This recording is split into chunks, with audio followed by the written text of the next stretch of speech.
Hello tout le monde, on se retrouve pour du reverse engineering et aujourd'hui on va faire le challenge You Can See Me de Actbox. Alors on a uniquement une phrase en description qui dit Can you see me? On va télécharger le fichier et du coup on va voir si on arrive à choper le flag. Alors, une fois qu'il est téléchargé, je vais aller dans mes downloads, je vais faire un nouveau dossier que je vais appeler ref pour reverse et je vais copier ça dedans, ok, juste pour rester organisé. Et maintenant je vais le dézipper. Alors comme toujours il y a le password Actbox et on voit que dans le fichier zip il n'y avait qu'une seule chose, un fichier qui s'appelle hôte. Ok, donc là j'ai bien juste mon fichier hôte. Alors je vais supprimer le fichier zip et je vais faire un dossier, déplacer le fichier que j'ai extrait dans mon dossier que je viens de créer et je vais me déplacer dedans. Voilà. Et donc j'ai mon fichier qui est ici. Alors, maintenant on peut commencer l'analyse.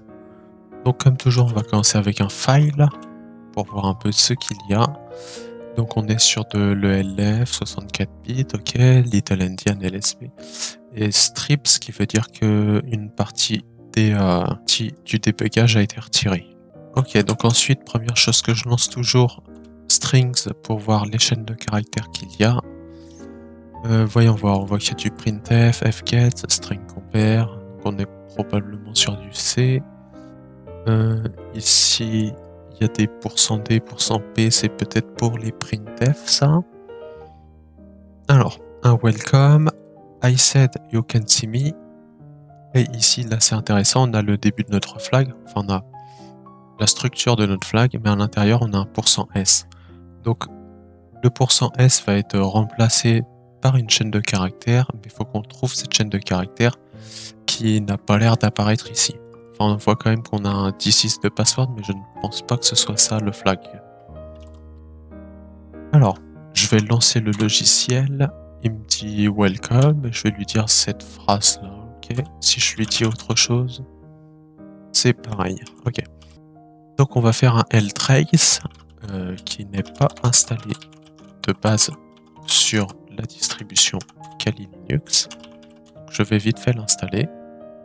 Voilà, il est installé et je vais pouvoir lancer mon ltrace sur ce fichier. Donc on voit welcome, welcome, ok. On a un fget, faisons Toto. Et donc quand on lui a donné Toto, donc il a fait le printf pour nous dire welcome, il a fait le fget où il a récupéré notre Toto. Juste avant, on voit qu'il a alloué de la mémoire. Le malloc, c'est pour réserver en fait une place en mémoire. Et là, il a alloué 21 octets, 21 bytes. Ensuite, il fait le fget de Toto, enfin ce que je lui donne. Ça, c'est ce qu'il enregistre. Ça, c'est la taille maximum qu'il peut enregistrer. Ça, c'est la mémoire à laquelle il a enregistré. Ici, rien d'impressionnant. Et là, on voit le string compare, donc il fait la comparaison. Et on voit qu'il compare avec cette chaîne de caractères. Whoops, you did see me. Donc je pense que ça, c'est notre flag. Donc à mon avis, il suffisait. On va tester et effectivement, c'est bien le flag. Donc il suffisait de faire un ltrace pour obtenir le flag. Alors je ne vais pas m'arrêter là. Je voudrais comprendre pourquoi le strings ne nous a pas ressorti cette chaîne de caractères.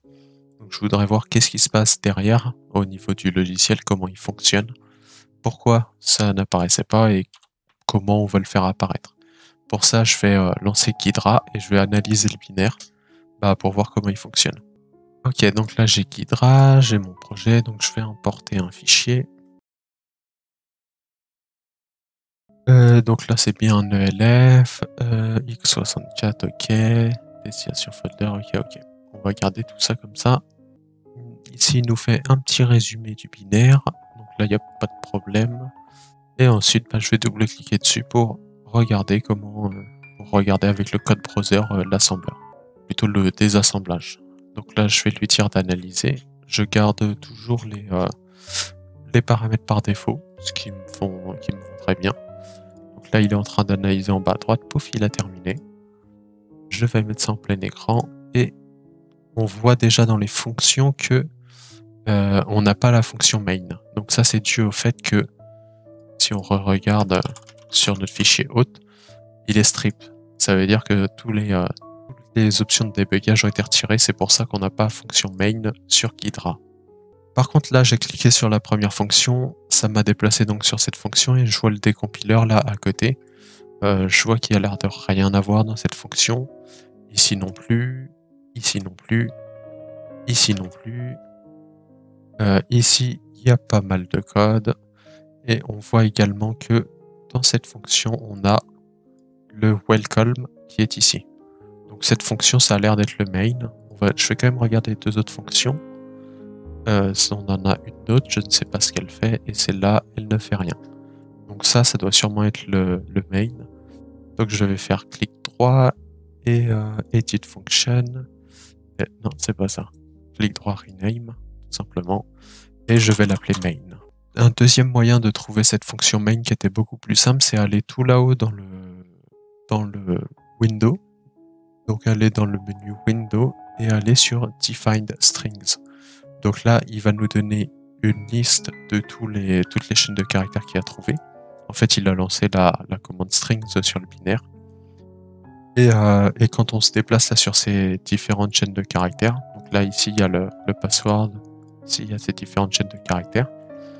Et au milieu, il nous dit par exemple que donc cette chaîne de caractères, HTB avec le %S entre accolades, c'est fait référence à cette chaîne de caractères dans cette fonction-là. Donc si on retourne... Donc après, il suffit de cliquer sur cette fonction pour être déplacé à l'endroit où ça y fait référence. Et on se retrouve de nouveau dans notre fonction. Là, on commence par définir nos variables. Donc ça, on va le laisser tranquille. On a un local C à laquelle on lui donne la valeur 0. Local 10, on lui donne la valeur 0 aussi. Ensuite, on print le welcome. Donc ça, OK. Maintenant, local 28, ça, on dirait une chaîne de caractères si on reste sur l'hexadécimal pour voir ce que ça donne. Donc il faut mettre à l'envers. Là, les caractères, il faut les mettre dans l'autre sens. Vu qu'on est en Little Endian, ils sont à l'envers. Et donc là, il y a marqué this is. Et donc là, ça va être la suite de la chaîne de caractères. Et donc la chaîne de caractères, c'était this is de password. Et donc là, this is de pass et word. Ok, donc ça, c'est la chaîne de caractères this is de password. Ok. Ensuite, local 30, il fait l'allocation donc de 21. Donc 15 en hexadécimal, ça nous donne 21 en décimal. Donc allocation de 15 octets. Et ensuite, la local 48, ça donne des caractères un peu bizarres. On a tout plein de caractères, hein, U majuscule, des guillemets, 17, une virgule. Ok. Donc ici, on a des caractères bizarres. Ensuite, on va arriver sur une boucle. Donc on voit pour local 10 égale à 0, local 10 inférieur à notre 21. Non, c'est pas 21, ça c'est 20, donc inférieur à 20.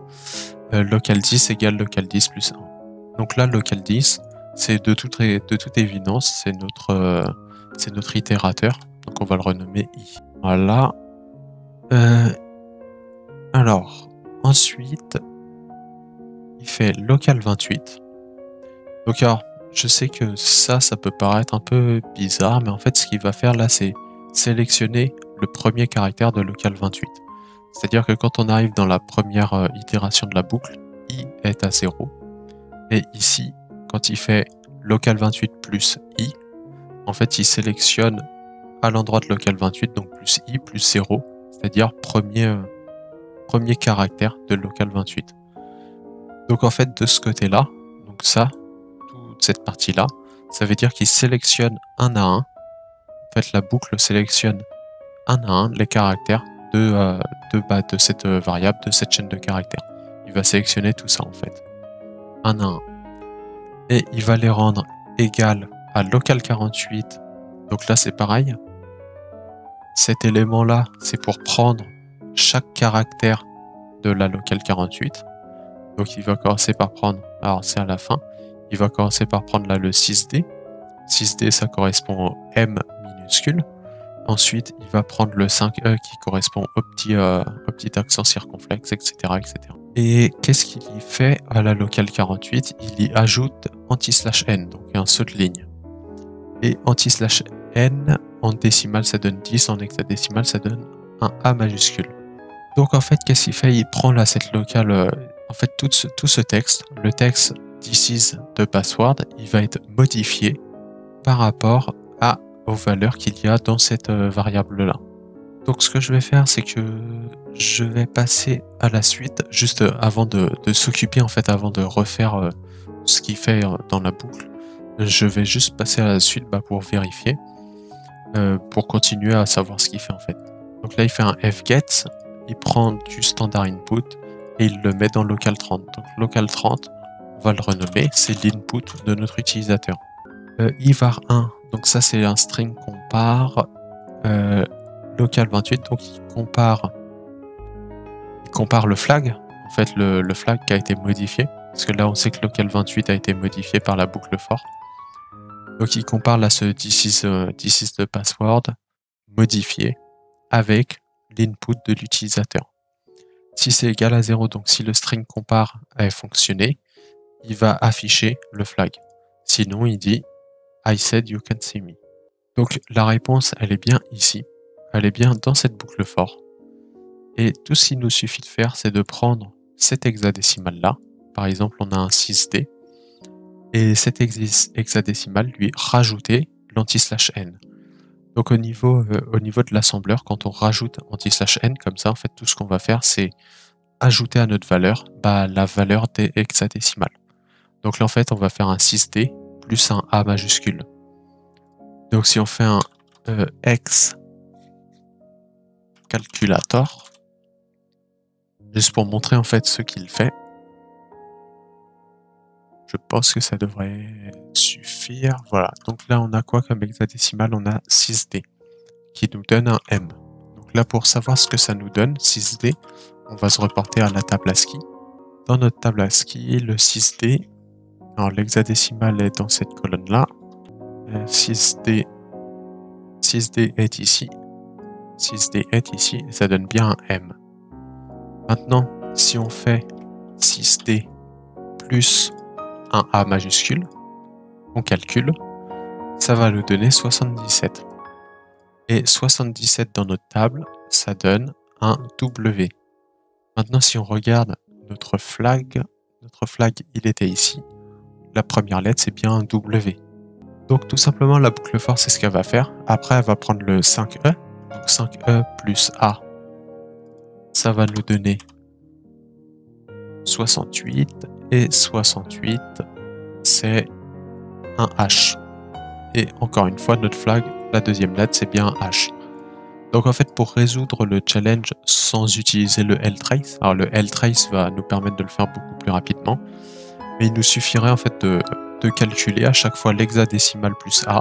On peut même le calculer en décimale. À ce niveau-là, on a un M, donc un M, on peut prendre le M et puis on peut faire plus 10. Donc 1, 2, 3, 4, 5, 6, 7, 8, 9, 10. Et donc juste en prenant la table ASCII, on peut comme ça, en avançant juste 10 plus loin, retrouver la totalité de notre flag. Et donc c'est exactement pour ça également que notre flag n'apparaissait pas dans notre commande strings.